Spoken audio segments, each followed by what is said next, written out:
Hello everybody, my name is KirkpattieCake. I'm an author and robot, and today we're going to talk about how to get your book on the New York Times bestseller list. Like, what is the secret to that, and can you do it as an indie publisher? Technically, yes you could, and we'll get into all of that good noise, if you want to consider it good noise. I hope to hear your thoughts on the whole list going on, and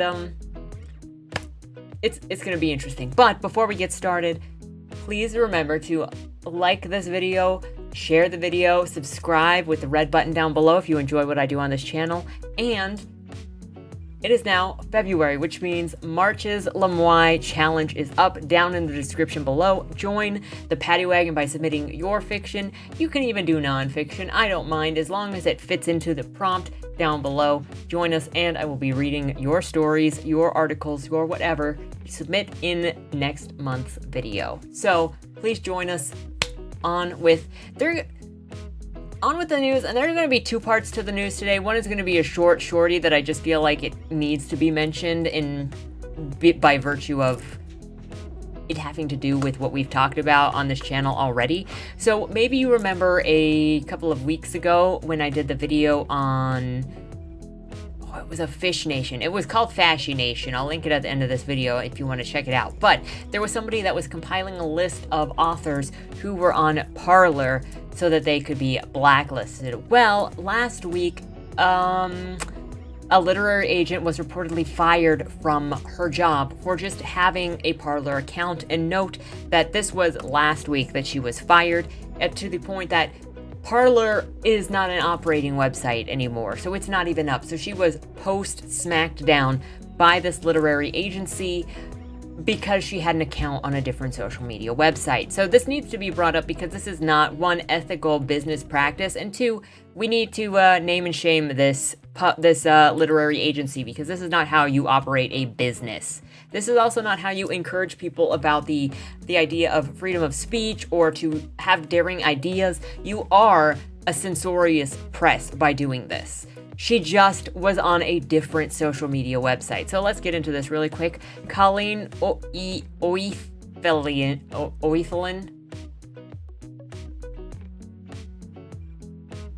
Trust me on that. A literary agent located in Alaska was fired this week, apparently only for having opened a social media account on Parler, not even for having posted on it. This was also posted on January. This article was posted on Breitbart on 28th of January this year. The author, John Nolte, says, "I made a good faith effort to locate anything offensive. Oethelin might have tweeted something fireable and couldn't find anything. I also reached out twice to her former employer yesterday with a detailed message asking if she was fired only for using Parler or if she had a specific tweet involved, and no one responded. Of course not. But as everyone now knows, unlike Twitter, which engages in a terrifying form of left-wing corporate censorship and regular purges of right-wing leaning users,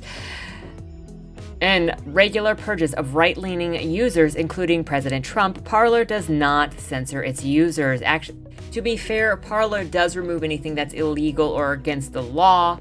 Same thing, I know. And I don't think it lets you post hardcore pornography, but I can't recall because it's not around anymore, so I can't check. This also goes on to say, in fact, Parler is what Twitter originally advertised itself as, a free speech platform. Unfortunately, Parler made a terrible decision using Amazon to host its website, and so when Amazon decided that it didn't want to, when Amazon lined up with the tech oligarchies, they cut Parler having the option. So how did this all come about? How did Twitter know? How did the agencies know?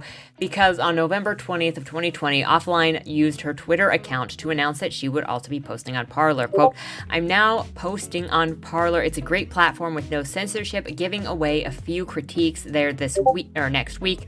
Come and find me." And then she added hashtags writing community, writer, and ask an agent. So it sounds like that she was trying to branch out, find more options as an agent would. You want to find as many authors as you can because you're just trying to find good books. So you're going to go to where there are different different ideas, and not everybody is on Twitter. I, in fact, deleted my Twitter a couple weeks ago. I was not using it very often, but I deleted it a couple of weeks ago because Twitter refused to delete child pornography that was on its website, even when the families became involved, even when the families mentioned that the pornography that was being posted was gotten via blackmail.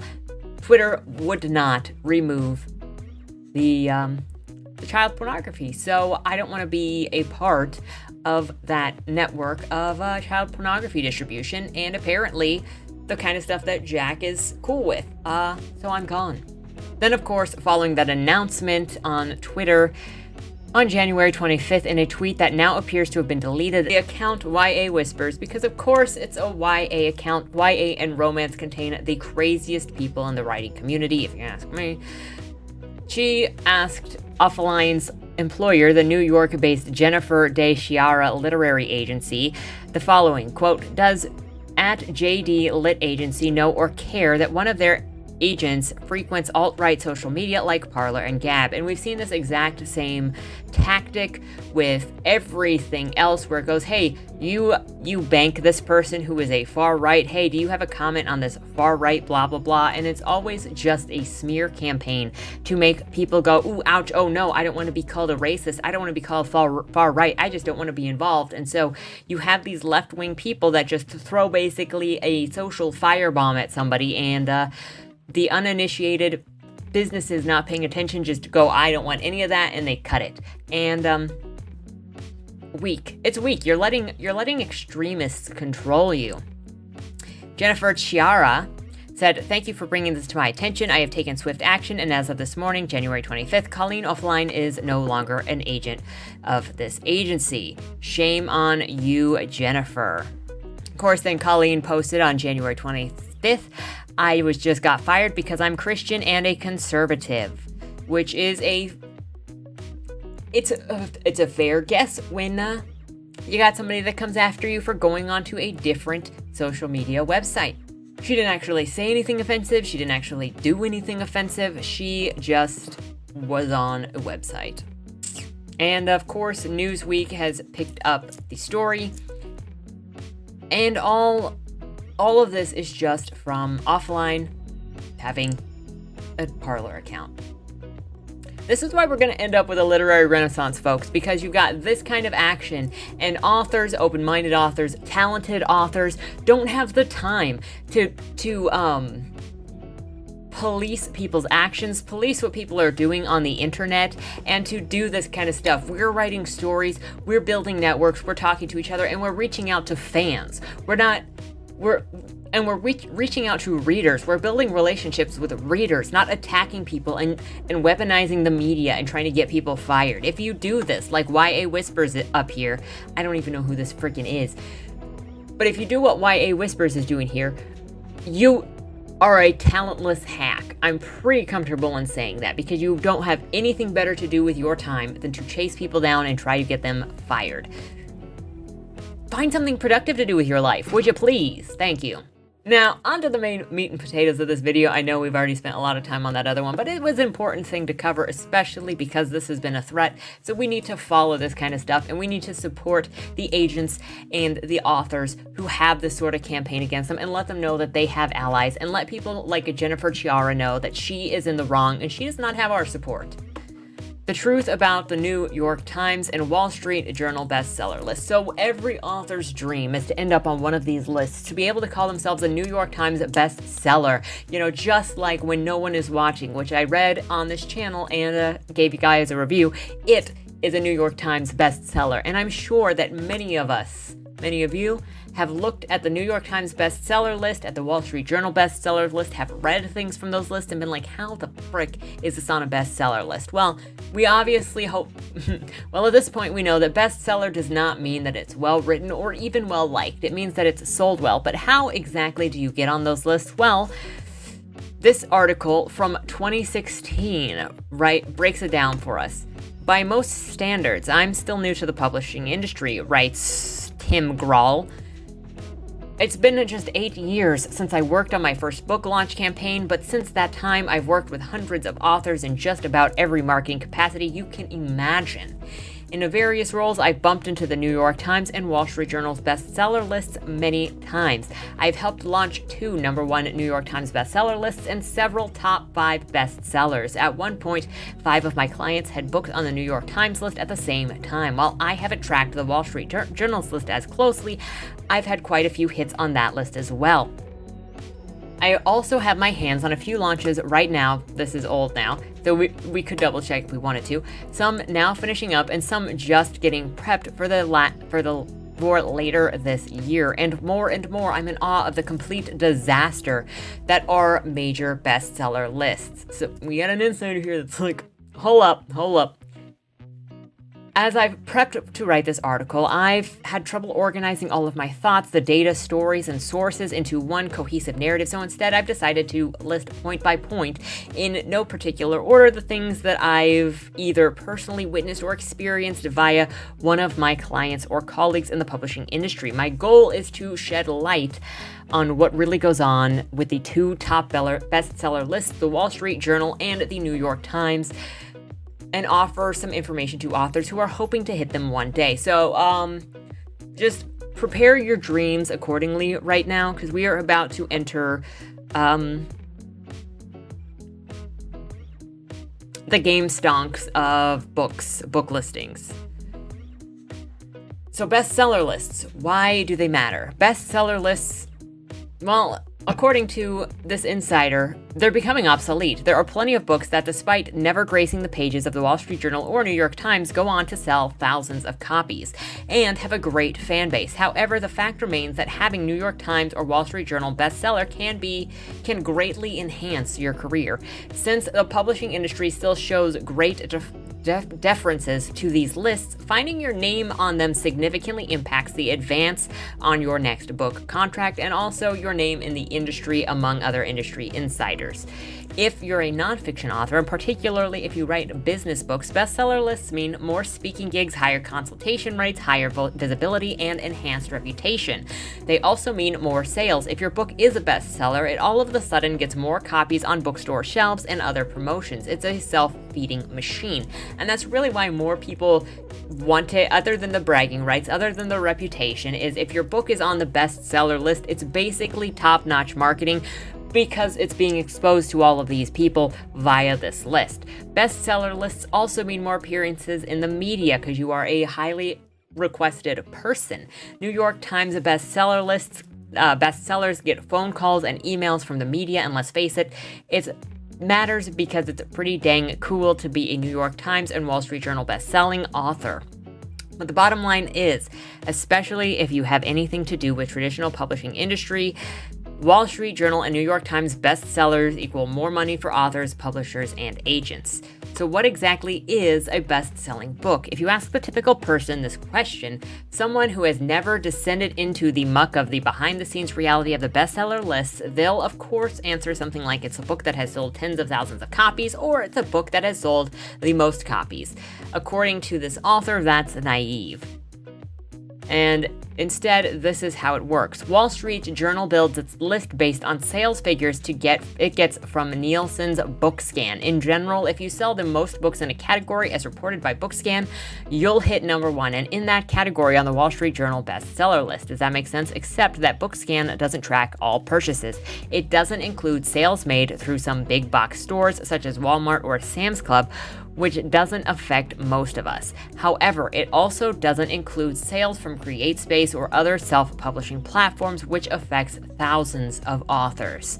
But overall, BookScan is the most accurate data source and reports about 75% to 85% of book sales, depending on who you ask. When it comes to the New York Times bestseller list, it's a riddle wrapped in a mystery inside of an enigma.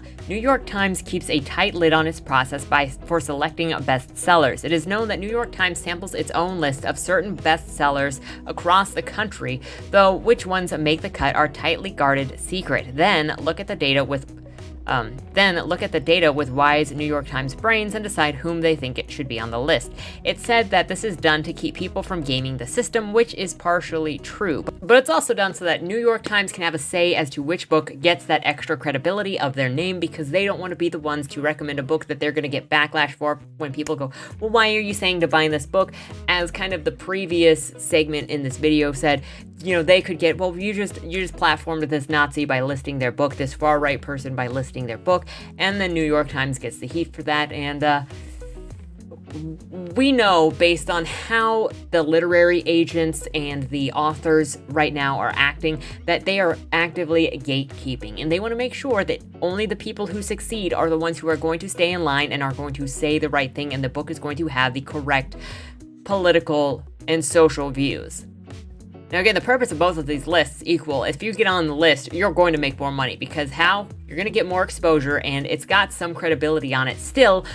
But personally, I think that credibility is falling ever and ever more every year. I don't have any credibility to the New York Times bestseller list. I don't have any credibility to the best books of these years anymore, because you go and look at them and they are all political. They all fall into political line with exactly who you think they would.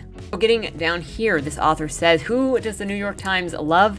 A friend of mine has access to the weekly Nielsen book scan numbers, that organization that tracks 75 to 85% of book sales. Last year, he decided to go back to compare book scan numbers to the New York Times bestseller list to see if he could find anything interesting. Since New York Times does its own secret reporting and choosing, he wanted to see if he could find any signs of bias. Here are two conclusions he gathered from his own personal research comparing real book scan sales to what the New York Times staff deemed as best booksellers. Number one, if you happen to work for the New York Times and have a book out, your book is more likely to stay on the list longer and have higher rankings than books not written by New York Times employees. Ain't that a thing? And then number two, if you happen to have written a conservative political leaning book, you are more likely to be ranked lower and drop off the list faster than the books with more liberal political slant. Can't say that I'm surprised. This author writes, if I'm a rich person and I publish a book, what's to stop me from just buying 20,000 copies of my own book and putting myself on the list? Which was a scandal on Amazon a year or two ago when some person purchased a bunch of his own book in order to boost him up in the bestsellers, and then eventually got removed because it came in the system. So bestseller lists might create some checks and balances, some lists, some things that they have to pass in order to put the book on the list in order to avoid laundering. However, that also means there are rules that people can learn to get around that. So step one is to find a book laundering firm. There are a handful of them out there. Write to them a check that covers their fees, then write to them another check for your book. The firm launders the sales, and then you can pop the champagne. You're now a bestseller. This happens actually a lot. Clearly, these people look at book sales for one thing, but then also might have their own sort of ways of picking and choosing rules or regulations in order to decide what goes on the list. But there's also a way to buy your way onto the bestseller list. Well, how do we know that? Because you really just have to sell enough copies of a book to push yourself up there to get noticed by the right people. This author says, leading up to the launch date of a book, I was on a few conference calls that outlined an author's strategy for hitting the New York Times and Wall Street Journal bestseller list for their book. These are the things that they talked about. Hire 2 high-end book publicists to get him booked on as many television interviews as possible. Purchase full-paged ads. Run advertising in Times Square in New York. Pay the fee for the publishers to have the book placed in the front tables of Barnes & Noble. That's right, all those tables like the end caps, the tables in the center section, that is just an extra fee paid for by booksellers, or paid for by publishers to have those books front and center. Those are advertising spots, basically. And finally, hire people all over the country to go to their local Barnes & Noble and purchase every copy of that book that is available in stores. Does it, and did this work? Yes. The book that he was talking about debuted on the New York Times and Wall Street Journal bestseller list. So, apparently, all you got to do in order to get on these lists is have enough money to buy your way onto them. So, in closing here, he says, it's the good, hardworking authors who get screwed. He's been making calls with people from major publishers, and they can't seem to give him a straight answer about how books are being reported and what is making the lists. They can't tell him because they don't know. They don't know because the lists keep changing the rules without telling anyone. Apparently, Wall Street Journal's list has tightened its rules on bulk purchases. A recent book supposedly sold enough individual copies to make the list, but then was thrown out because it had sold a lot in bulk copies. Further down in this article, he says Hugh Dowie's Dust sold more than 50,000 copies in its first week, yet only debuted at number 7 on the New York Times bestseller list, even though it far outsold books that were higher on the list. Why? Apparently, the people making the decisions about the books are selling the most copies didn't think Dust was quite good enough. So there is some level of personal choosing whether they believe a book is good enough to hit a certain spot on that list or if it deserves it at all. You know, this just goes to say that if you have the wrong type of story, even if you sell tens of thousands of copies, they may not put you on the list. This is a problem, he says, with having these decisions made by hidden groups of people who are highly selective with their data. Real numbers don't matter to them. He says the only way to deal with the situation, the only way to cope with it, to handle it, is just don't worry about hitting the major bestseller lists. Write your book, focus on your readers, and build that relationship. Create a good product and connect with others. Now, this is pretty funny. Talking about how made up these bestseller lists are. New York Times bestseller is 30% off. So recently, Star Wars High Republic author Charles Soule touted Light of the Jedi debuted on the New York Times bestseller list. If you look down here at the tweet, January 24th, 2021, it was number 1. If you recall the article we just read, you get on these lists by having money. It's reiterated here. So in other words, like the Nobel Peace Prize, the Oscars, or the Grammys, or even Saturn Awards Rotten Tomato scores, New York Times bestseller list is a political circle jerk where activists stroke each other's egos with meaningless accolades based purely on political compliance. Because look at this. How do you have a number 1 New York Times bestseller that is 30% off? It is a bestseller, but they're selling it marked down the week that it is released. Now, these people will say, we sold 200,000 copies, so yes, it is a bestseller. However, you just saw that other article say that they were being sold in bulk. Yeah, so with this book, those 200,000 copies were sold to retailers. So they're counting Barnes & Noble buying boxes of books.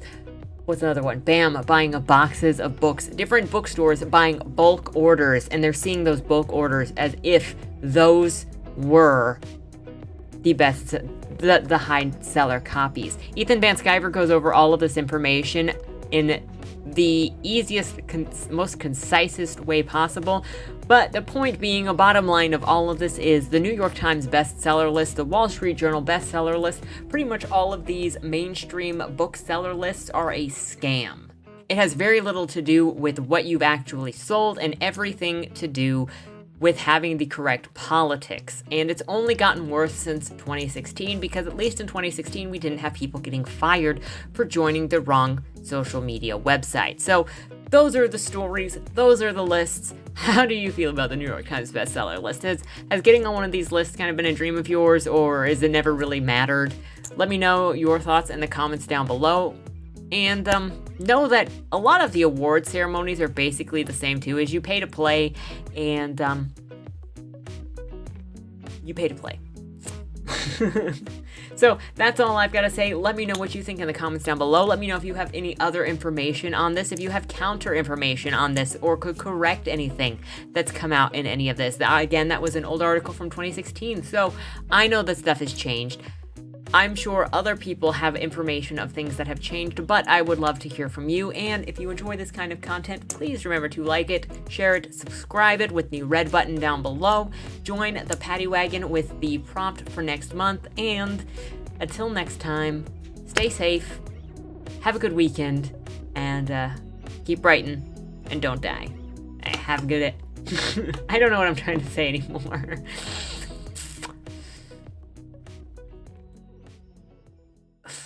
Dear Madam Astra, that's me.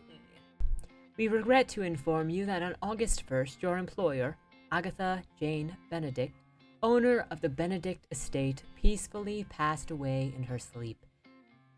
Oh, that's so sad. Wait. Let me try that again. Oh my goodness. That's so sad. Yeah, I think I'm ready. With millions of dollars on the line and the opportunity for your every need to be taken care of for life, tell me, is there anything more valuable than that? I didn't think so. Dead End Drive is a dark comedy novel that makes 3 promises. 1, an illustrious estate in Louisiana. 2, an opulent dinner affair for all in attendance. And 3, and most importantly of all, lots and lots of competitive murder. So if you're looking for a cozy book to settle in with for the spooky season, I've only got one question for you. Will I see you at the will reading?